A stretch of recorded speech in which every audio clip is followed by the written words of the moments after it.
سلام، به این ویدیو خوش اومدید. من داخل این ویدیو میخوام بهت یاد بدم که چطوری میتونی و خودت سئو حرفه‌ای تنظیم کنی و اصلا میخوام بگم که سئو داخل یوتیوب چیه. پس بزن بریم.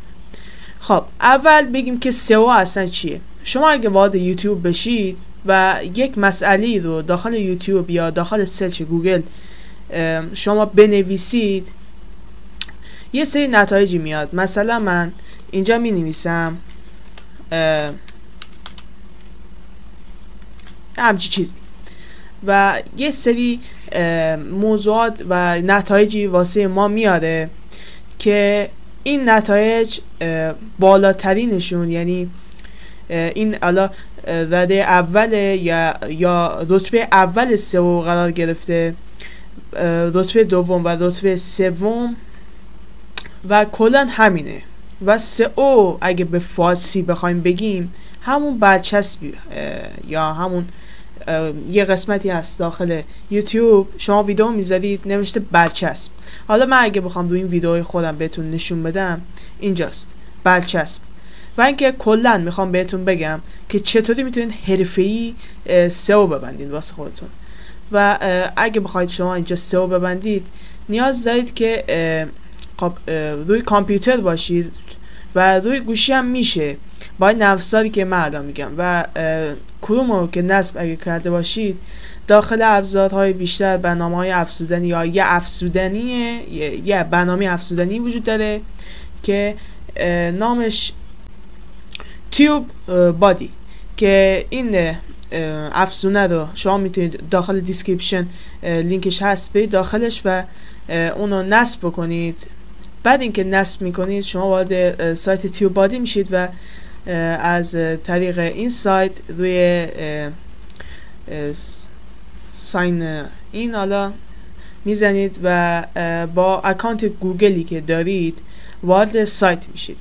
و وقتی وارد بشید داخل یوتیوبتون یک گزینه‌ای به وجود میاد، یه چیز همین شکلی.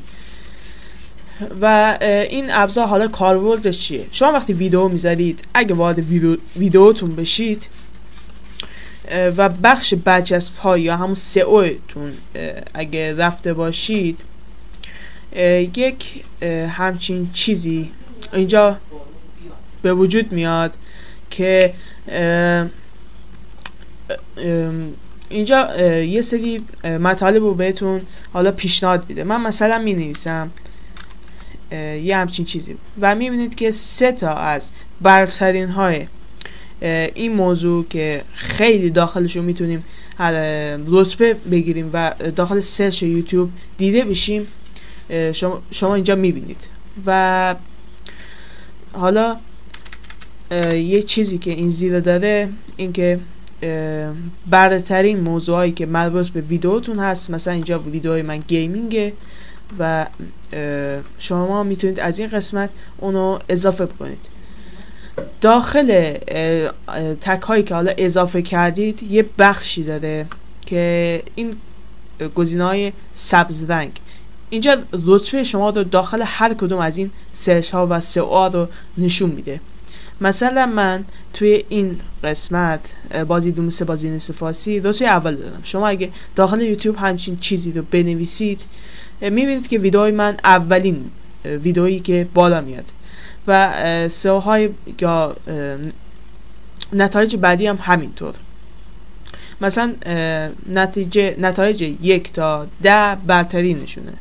مثلا توی این من رتبه 27 دادم و میبینید که رتبه 27 اصلا چیز خوبی نیست، چون کاربر اصلا نمیاد که ویدیو رو 27 تا ویدیو رو بره پایین و شما رو اونجا ببینه و بزن روی ویدیوتون. پس حتما سعی کنید سئو شما 1 تا 10 حتما باشه. و اگه از این ویدیو خوشتون اومد حتما دکمه سابسکرایب اون زیر هست میتونید که بزنید. خوشتون اومد از این ویدیو رو لایک کنید و چنل دوم ما این چنل محسوب میشه. چنل اول ما مربوط به گیم و اینجور مسائل هست که تا ویدیوهای دیگه بدرود.